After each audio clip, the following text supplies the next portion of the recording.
Hello good morning everyone. मैं आज की ये जो वीडियो बना रहा हूँ ये कैस्टेटोमा है।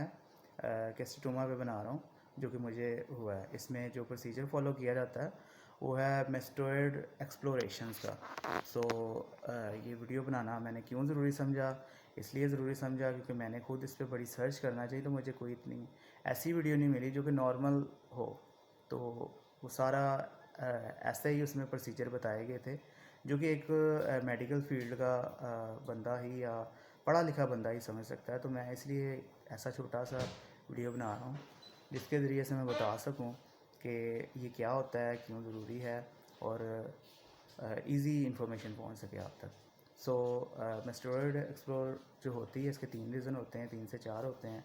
या तो ये डस्ट की वजह से हो जाती है, या तो हम जब खुद से कोई इन्फेक्शन कर लेते हैं कील वगैरह मार के, कोई डेली हम यूज़ करते हैं कॉटन बर्ड का, ठीक है, उससे हो जाती है। या ये बचपन से ऑलरेडी होती है, ठीक है। या ये फंगस इस तरह से भी लग जाती है कि किसी ने कोई चीज़ यूज़ की है जिसके कान में पहले से रेशा है, तो वही हम यूज़ करके अपने कानों में लगा लेते हैं, तो ये बहुत जल्दी अटैक करती है कान में, ठीक है। तो ये भी इसके एक रीज़न है। तो डस्ट से भी हो जाती है जैसा कि मैंने पहले बताया। तो ये 3 4 इसके होते हैं। और इसको किस तरह से मुझे जो हुआ मसला, वो ऐसे ही हुआ है कि मुझे बचपन से इशू था। तो बचपन में कोई ज़्यादा इतना ध्यान नहीं दिया। पेरेंट्स ने इलाज तो करवाया मेरा, मेडिसिन वगैरह लेके दी, लेकिन जैसे ही उन्हें पता चलता कि इसका करवाना है, ऑपरेशन करवाना पड़ेगा, तब करवाते तो शायद वो छोटा सा हो जाता और ये साफ़ कर देते अंदर से। लेकिन अभी ये हुआ, इसका फुल अपरेट हुआ है टेम्पोरल बोन की साइड पे, तो इसलिए थोड़ा ये मसला ज़्यादा हो गया। तो इसमें कोई इशू वाली बात नहीं है कि जब भी ऐसा कोई इशू हो तो हमें इसको करवाना चाहिए। तो हमारे कान के 3 हिस्से होते हैं जो कि एक्सटर्नल, जो बाहर से हमें नज़र आ रहा है, एक इंटरनल अंदर से है और एक इनर साइड पे होता है अंदर, ठीक है, जिसको वेव्स जाती है और वो आगे साउंड करके दिमाग को भेजता है। तो कैस्टेटोमा जो होता है वो हमारे दरमियान वाला जो कान है उस पे होता है। या तो ये नीचे की तरफ हो जाता है या तो ये ऊपर की तरफ हो जाता है। तो मेरे केस में ये ऊपर की तरफ था, ठीक है। तो बाज़ुकात जब हम कान में अपने कोई कील वगैरह या फिर इसके अलावा ईयरबड का हम बड़ा यूज़ करते हैं। घरों पे ईयरबड्स हमने रखी होती हैं, रुई लगा के हम लगे रहते हैं उसको मारने के लिए, या ऑयल लगा के। तो ये सारे मेथड जो हैं आपके कान को बहुत ज़्यादा ख़राब करते हैं, डैमेज कर देते हैं, हार्मफुल है। पर्दा हमारा कोई बहुत ज़्यादा आगे नहीं होता, थोड़ा पास ही होता है, हम उसको डैमेज कर बैठते हैं, ठीक है। उसकी वजह से भी आहिस्ता आहिस्ता ज़ख़म बन जाता है, पस पड़ जाती है और ये अंदर ही अंदर ज़ख़म बढ़ता रहता है, ठीक है। तो ये चीज़ें हमें यूज़ नहीं करनी चाहिए। जब भी हमें लगे कि हमारे कान में कुछ ऐसा है, ठीक है, या फिर वैक्स है, ठीक है, मैल वगैरह बन रही है कान में, तो आपने क्या करना है, सिंपल कोई भी ड्रॉप मिलते हैं जो कि वैक्स को हल्का करते हैं, फुला देते हैं। जिस तरह के पाकिस्तान में वैक्स एड है, ठीक है, वो डालें, 2 दिन डालें, 3 टाइम डालें, 3 से 4 कतरे डालें। तो उसके बाद आप डॉक्टर के पास जाएँ, उसको बोलें कि वैक्स काफ़ी ज़्यादा है, तो मैंने इसमें वैक्स को हल्का करने के लिए वो ड्रॉप डाल चुका हूँ, तो आप इसको रिमूव कर दें, तो वो रिमूव कर देगा, ठीक है। खुद से कुछ भी नहीं लगाना, कभी कोई ऐसी चीज़ नहीं करनी यूज़, क्योंकि ये बहुत ही नाजुक मरहला है, ठीक है। तो मेरे वीडियो बनाने का यही मकसद है कि ये चीज़ व्यूवर्स को पता चले कि ये कितनी गलत है, ठीक है, और इसकी वजह से कितना नुकसान हो सकता है। अंदर ही अंदर वो एक ज़ख़म बनता है, उससे पीप आना शुरू होती है। पीप आहिस्ता आहिस्ता, जब उसका इलाज नहीं होता, कई दफ़ा ऐसा होता है कि पता भी नहीं चलता, ठीक है, और मुझे भी पता नहीं था मेरे कान के अंदर क्या है, ठीक है। क्योंकि बचपन में था, बाद में ठीक हो गया था। तो हुआ ये कि मैंने समझा कि मैं ठीक हो गया हूँ, ठीक है। तो 10 12 साल बाद मुझे हल्का हल्का सा फील होता था कुछ पस निकल रही है, लेकिन वो बाहर नहीं थी आती, वो अंदर ही कहीं रहती थी, तो मैं कहता था ठीक है। तो इसलिए मुझे इस चीज़ का पता नहीं चला, वो अंदर हड्डी को लगा रहा है, ठीक है, लग लग के वो एक डैमेज कर दिया उसने, ठीक है। बार बार एक जगह पे एक वायरस का लगना हड्डी को डैमेज कर देता है, ठीक है। तो इसलिए बेहतर ये है कि आप डॉक्टर्स के पास जाएं, ठीक है। तो फिर मैंने इस तरह से आया हूँ यहाँ पे कि अचानक से बस चेक चेक करवाया। यहाँ पे आया, मैं अपनी सिस्टर के इलाज के लिए था यहाँ पे हॉस्पिटल में, शालामार हॉस्पिटल है लाहौर में, बहुत अच्छा है। तो अचानक से चेक करवाया, तो डॉक्टर ने फ़र्स्ट टाइम मुझे जब चेक किया उसको पता भी नहीं चला था। मैं कान थोड़े साफ़ करके आया था, ठीक है, अपनी तरफ से जैसे रुई वगैरह मार के और बड़ा नीट इसको करके आया था। 1 महीना पहले आया था तो उसको पता ही नहीं चला। फिर मैंने सोचा कि अब मैंने ना साफ़ कान नहीं लेके आना, गंदा कान लेके आना इसके बाद। तो गंदा लेके आया अगले महीने। तो उसने जब चेक किया तो इसके अंदर उसने देखा कि पस लगी हुई है थोड़ी सी, ठीक है। जब उसने इसको क्लीन किया एक डॉक्टर ने, तो वो वैक्यूम होता है, उसने क्लीन उससे किया, उसको खींचा है, तो अंदर से एक इतना बड़ा 1 इंच का लंबा स्टोन निकला, ठीक है, जो कि पस थी उसका स्टोन बना हुआ था। तो जैसे उसने खींचा है फिर उस पर उसने फोकस किया कि क्या है आगे, तो उसने देखा कि आपकी हड्डी के ऊपर सुराख हो रहा है, ठीक है। उस डॉक्टर ने फिर मुझे रेफ़र किया बड़े प्रोफेसर के पास जो कि सर्जन थे, ठीक है, जिनका नाम अरशद अफरीदी साहब हैं, ठीक है। अभी उन्होंने मेरा ऑपरेट किया। तो उन्होंने फिर चेक किया, उन्होंने बोला है कि मुझे उन्होंने ना कोई मुझे मेडिसिन बोली है, कोई ऐसी चीज़ नहीं बोली। उन्होंने डायरेक्ट मुझे बोला कि आपका इसका ऑपरेट होगा, ये बहुत ही टिपिकल केस है आपका, ये आपकी हड्डी की तरफ जा रहा है, दिमाग की तरफ जाएगा, फिर दिमाग में इशू करेगा, ठीक है, इसलिए इसको इधर ही पकड़ लेते हैं, ठीक है, तो इसको ख़त्म करते हैं। तो फिर उन्होंने क्या किया, इसको फर्दर प्रोसीजर को बढ़ाने के लिए एक टेस्ट किया था, जिसको उन्होंने मेन ऑपरेशन थिएटर में जाकर टेस्ट किया नेक्स्ट डे, ठीक है। तो नेक्स्ट डे अपॉइंटमेंट ली, मैंने ये टेस्ट करवाया। फिर उन्होंने उसमें भी वो इसको सही तरीके से साफ़ करके चेक किया और मुझे उन्होंने फिर यही बताया कि आपका ये ऑपरेट ही होगा, ठीक है। तो ऑपरेट के लिए फिर उन्होंने मुझे टाइम दिया। ऑपरेट के लिए मैं आया तो उसमें क्या प्रोसीजर था, उन्होंने पहले मेरे ब्लड टेस्ट किए इसमें, ठीक है, ब्लड टेस्ट था, इसमें हेपाटाइटिस था, और इसमें जो मेन जो टेस्ट था वो था टेम्पोरल बोन का, जिस हिस्से में ये वायरस इशू कर सकता है, ठीक है, बिल्कुल हड्डी ये कान के साथ होती है टेम्पोरल बोन, ठीक है। तो इसके बाद ये टेस्ट मुझे दिए उन्होंने, टेस्ट करवाए, टेस्ट में फिर ये चीज़ मेंशन हुई है, तो फिर उन्होंने ये प्रोसीजर जो है ये स्टार्ट किया, ठीक है, मेस्टोइड एक्सप्लोरेशन इसको बोलते हैं। तो ये प्रोसीजर स्टार्ट किया, फिर इसके बाद ये सारी चीज़ें थी। तो इसमें ये है कि उन्होंने मुझे जब एडमिट किया, एडमिट का मैं थोड़ा सा प्रोसीजर बता देता हूँ। एक दिन पहले उन्होंने मुझे एडमिट किया, ठीक है, तो मैंने खाना वगैरह खा लिया रात 12 बजे से पहले पहले।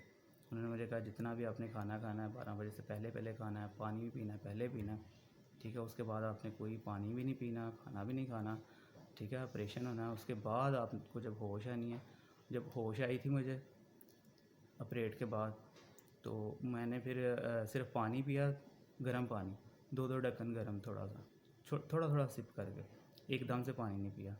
तो ऑपरेशन के दौरान ऐसा हुआ कि एनेस्थीसिया उन्होंने मुझे दिया, ठीक है, बड़े अच्छे तरीके से मुझे अंदर ले गए ऑपरेशन रूम में, ठीक है। 2 घंटे मैंने वेट किया ऑपरेशन थिएटर के बाहर।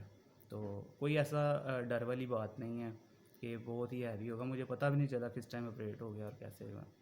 तो मैंने जैसे उन्होंने मुझे जनरल एनेस्थीसिया दिया, तो जनरल एनेस्थीसिया के बाद मुझे पता ही नहीं चला, और मेरे लिए ऐसे जैसे 1 मिनट ही हुआ है। मैंने आंखें खोली हैं तो मुझे 3 घंटे हो चुके थे ऑपरेट हुए, ठीक है। तो इसमें एक मैं राय ये भी देना चाहूँगा कि जब आपको जनरल एनेस्थीसिया दिया जाता है तो आपको जब नींद आ रही होती है तो आपको पता चल जाता है कि आपको होश अभी आ रही है, तो आप उसमें उठे ना, आप तभी अपनी नींद पूरी कर लें, क्योंकि आज सारी रात मैं जागता ही रहा हूँ, मुझे नींद नहीं आई है, ठीक है।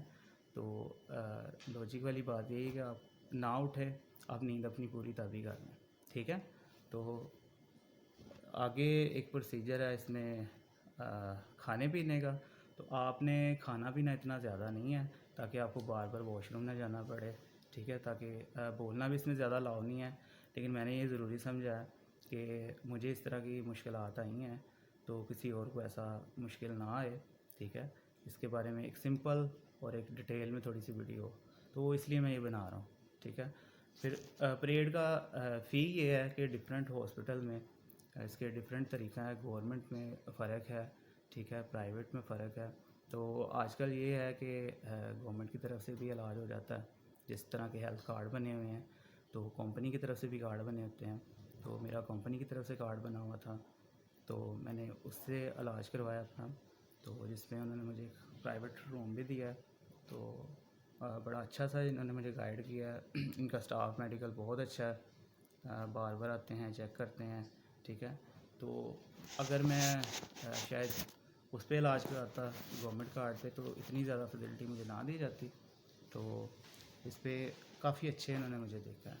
तो फ़ी का ये है, पैसों का ये है कि इस पे तकरीबन कंपनी का में भी 1.5 लाख रुपया लगा, ठीक है, जहाँ तक मैंने अभी तक हिसाब लगाया, क्योंकि अभी तक मेरे पास बिल नहीं आया, तो इतना ही बन जाएगा।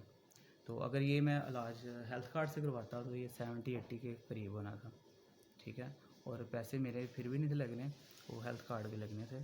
और अगर यही मैं करवाता कहीं जनरल हॉस्पिटल से, मतलब या फिर कहीं और कोई गवर्नमेंट के हॉस्पिटल से, तो उसमें फिर मेरे पैसे कुछ भी नहीं थे लगने, मे भी कोई 10 से 12 हज़ार लगना था, ठीक है, उससे पैसे नहीं लगते, ठीक है। अगर आप प्राइवेट करवाना चाह रहे हैं, अगर अच्छी करवाना चाह रहे हैं तो 1.5 लाख के करीब करीब आपकी अमाउंट लग जाएगी, ठीक है, टोटल। मतलब आपका इसमें खाना पीना भी है, आपका इसमें मेडिकल भी है, ठीक है, सारी मेडिसिन भी हैं, A to Z आपका। और अगर आप हेल्थ कार्ड पे करवाएंगे तो हेल्थ कार्ड पे ये है कि उस पर भी आपके पैसे नहीं लगेंगे, उस पर ये है थोड़ा बहुत शायद आपका लगे वो, तो खाना पीने पे, इससे ज़्यादा नहीं लगेंगे, ठीक है। तो यही ज़्यादा चीज़ें थी जो मैं बताना चाह रहा था आपको, ठीक है। और अगर मैं कुछ बताना भूल गया हूँ तो आप मुझे कमेंट करके पूछ सकते हैं, ठीक है, कि मैं जल्दी में कुछ बताना भूल गया हूँ तो, क्योंकि मैं फ़र्स्ट टाइम ये ब्लॉग बना रहा हूँ, मैंने कभी इस तरह का पहले कभी वीडियो नहीं बनाई, कुछ भी नहीं बनाया, फ़र्स्ट टाइम बोल रहा हूँ और मुझे नहीं पता। लेकिन मैं सिर्फ चाह ये रहा हूँ कि जिन्होंने ये ऑपरेट करवाना है या जो कोई इशू इनका इस तरह का कोई चल रहा है तो उनको इसके बारे में पता हो, कोई डिफ़िकल्टी ना हो डरें इस चीज़ से, कुछ भी ऐसा इशू नहीं होता, ठीक है। तो मैंने भी बड़ा हाईलाइट इसको लिया हुआ था, डर रहा था रात को जब उन्होंने बोला कि आपने खाना पीना कम करना है, ये वो थोड़ा सा मुझे इशू है था। वो आके चेक करते थे मुझे, तो कई दफ़ा मेरा बीपी तेज़ हो जाता था थोड़ा सा, ठीक है, 20-30 पॉइंट मेरा ऊपर चला जाता था, तो कई दफ़ा नॉर्मल हो जाता था। लेकिन आफ्टर सर्जरी मुझे कुछ भी ऐसा इशू नहीं है, ना अभी तक पेन हो रही है, ठीक है। कल मेरा ऑपरेट हुआ है और आज मतलब रात में सारी सोया तो नहीं था, तो अभी सुबह मुझे जाके नींद आई है। तो अभी टाइम यहाँ पे हो रहा है 7:30 के करीब, ठीक है। तो सुबह उठ के मैंने यही सोचा कि मैं एक वीडियो लाजमी बनाऊँगा और बताऊँगा कि इसमें क्या क्या प्रोसीजर होता है, ताकि जितनों के साथ ये इशू हो रहा है, कोई भी ऐसा पेशेंट है वो नॉर्मल रिएक्ट करे, इजीली ऑपरेट करवाए, ठीक है, क्योंकि ये बहुत ही सीरियस मामला है। आप कभी ऐसा ना सोचें कि ऑटोमेटिकली खुद ही कान में मेरे रह कर ठीक हो जाएगा, इसको चेकअप ज़रूर करवाएं, डॉक्टर के पास जाएं, कोई भी है देखें, सर्जरी करवाएं। और कॉम्प्लिकेशन मैं बताना भूल गया हूँ, सॉरी, मुझे याद आ गया। कॉम्प्लिकेशन जो हैं इसमें हो सकती हैं, आपको मुझे बताया ये गया था जिसकी वजह से मैं डर रहा था कि आपका पैरालाइज हो सकता है, फेस लकवा मार सकता है, और इसके अलावा इस तरह के कुछ इशू उन्होंने मुझे बताए थे छोटे छोटे। लेकिन ऐसा होता कुछ नहीं है, वो सिर्फ वो अपना प्रोसीजर हमें गाइड करते हैं और बताते हैं। कहीं कहीं 100 में कोई एक ऐसा रियल केस होता है, क्योंकि हमारी जो नर्व है यहाँ पे, फेशियल नर्व होती है, वो गुजर रही होती है यहाँ से, तो उसको कोई कट लग जाए, टक लग जाए, और वो भी इस पे होता है कि कोई ऐसा सर्जन है जो कि अभी इतना ज़्यादा प्रोफेशनल नहीं है, तो उससे ऐसा हो सकता है। लेकिन आप जब भी इलाज करवाएं, चेक कर लें आपका सर्जन, आपका डॉक्टर जो है कैसा है, एक्सपीरियंस से है या नहीं है, ठीक है, तो उससे इलाज करवाएं आप। तो बहुत शुक्रिया, वीडियो को आप देखें, शेयर करें और पोस्ट करें, जो भी है कमेंट करें। लेकिन मैं ये फ़र्स्ट टाइम ये बना रहा हूँ, मुझे इस तरह का पता नहीं, मैं ज़्यादा यही चाह रहा हूँ कि आपको इन्फॉर्मेशन बस मिले, ठीक है। बहुत शुक्रिया, खुदा हाफिज़, अल्लाह हाफ़िज़।